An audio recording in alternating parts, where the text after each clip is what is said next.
¿Sabías que las fronteras de los países no se limitan únicamente a su territorio terrestre, sino que también al mar? Con este vídeo abro el melón de una nueva rama del derecho: el derecho internacional público. El mar, ese que no tiene Madrid o Bolivia, no se trata de un territorio ajeno a cualquier tipo de ley como nos enseñaron en Los Simpson. Límite de aguas territoriales de los Estados Unidos.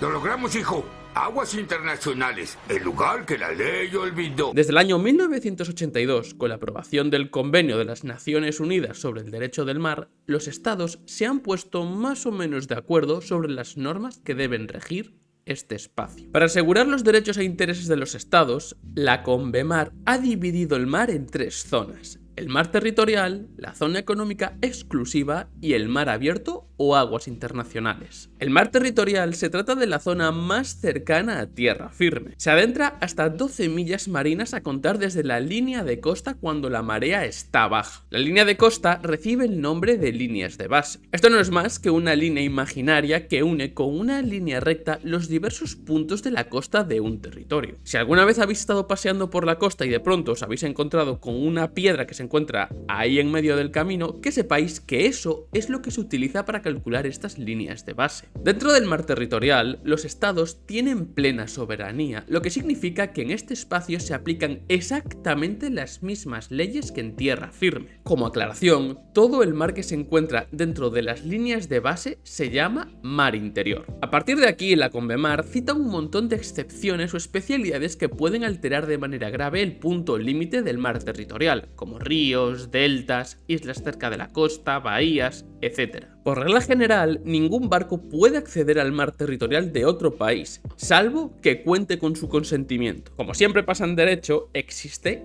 una excepción, el llamado paso inocente. Esta figura permite a un barco atravesar el mar territorial de otro país, siempre y cuando no atraque, no acceda al mar interior ni suponga un riesgo para la paz. El paso del barco tiene que hacerse lo más rápido posible y sin interrupciones. Os recuerdo que esta norma se aplica a todo tipo de barcos: pesqueros, transporte de mercancías, militares, etc. Como comprenderéis, ningún país quiere que un barco de guerra pase cerca de su costa, y cuanto antes se vaya, mejor. La CONVEMAR, dentro del apartado del mar territorial, dedica un artículo a la jurisdicción penal a bordo de un barco extranjero. Para vuestra información, todos los barcos tienen que mostrar la bandera de su país de origen y la bandera del país en la que están. Esto se conoce como pabellón. Por regla general, los barcos se consideran territorio del país al que pertenece. Así, si yo mato a alguien en un barco español que está en Argentina, es como si lo hubiese matado en mitad de Madrid. El artículo 27 de la CONVEMAR lo que hace es recoger diversas excepciones a este principio, permitiendo al país ribereño, el propietario del mar territorial,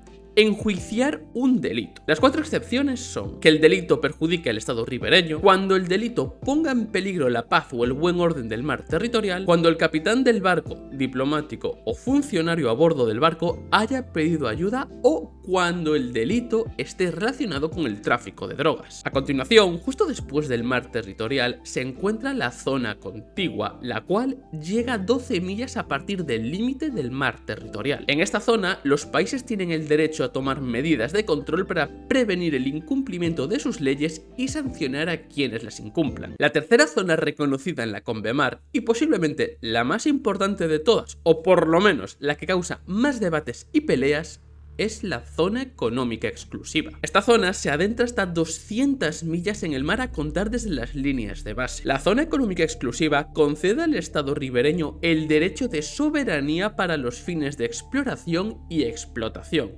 conservación y administración de los recursos naturales, tanto vivos como no vivos, incluyéndose los seres de las aguas suprayacentes al lecho, del propio lecho y del subsuelo del mar. La concesión de este derecho significa que el estado ribereño puede explotar esta zona como quiera, pudiendo negar o limitar a otros países que, por ejemplo, pesquen o investiguen en esas aguas. La simple navegación por la zona económica exclusiva está permitida, así como poner cables y tuberías por el fondo marino. La pesca no autorizada en la zona económica exclusiva es el pan de cada día del derecho del mar. Los barcos pesqueros, cuando no tienen permiso para acceder a esta zona, suelen acercarse lo máximo posible, con el objetivo de acceder a alguno de los caladeros más famosos. Argentina, por poner un ejemplo, es un país que tradicionalmente ha ha tenido problemas con pesqueros extranjeros que pretenden pescar en sus aguas. En España, el conflicto lo tenemos con Marruecos, el cual reclama zonas para su propia zona económica exclusiva. La zona económica exclusiva tiene una importancia mayúscula para los intereses económicos de los estados y sus empresas. Se trata de un punto donde se juega muchísimo dinero, tanto para que los barcos nacionales puedan pescar como para poder cobrar a otros países el acceso a esta zona. Los recursos del mar son muy demandados y al mismo tiempo limitados, y esta norma pretende un punto de paz y acuerdo para que los países no saquen los barcos de guerra para poder pescar. Eso sí, el hecho de que sean tan limitados y que los estados deben asegurar una utilización responsable de los mismos llega a provocar que haya barcos a los que se les niegue la pesca en esta zona,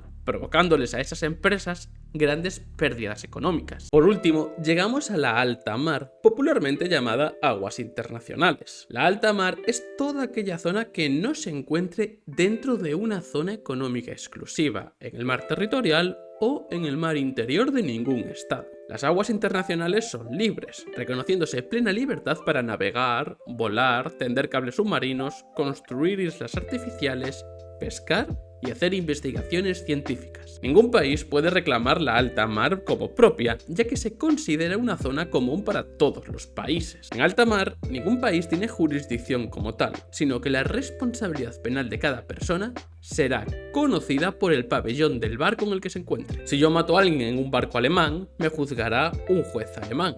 Y si yo estoy en un barco español, se me aplicarán las normas españolas. Ahora bien, si un barco lleva dos banderas al mismo tiempo, o las va cambiando según le convenga, se le considera un barco sin nacionalidad. Un caso especial que se regula es cuando un barco choca contra otro y puede haber una responsabilidad por parte del capitán. En estos casos, el capitán solo podrá ser juzgado por el país de la nacionalidad de su barco. Por cierto, Platonto, por si ves este vídeo, que sepas que el artículo 99 de la Convemar prohíbe el transporte de esclavos por alta mar. Te lo aviso por si se te ocurre hacer algo con tus conocimientos sobre esclavos, que ya he visto que lo tienes en tu canal, ¿eh? Dentro de la alta mar, la Convemar define lo que es la piratería en su artículo 101. La piratería es todo acto ilegal de violencia o detención cometidos con un propósito personal por la tripulación o los pasajeros de un barco privado o de una aeronave privada y dirigidos contra un buque o una aeronave en la alta mar o contra personas o bienes a bordo de ellas. Es por este motivo que Matt Damon dijo en la película El Marciano que cuando entraba en una nave espacial abandonada en Marte se estaba convirtiendo en el primer pirata espacial, ya que por medio de la violencia, en este caso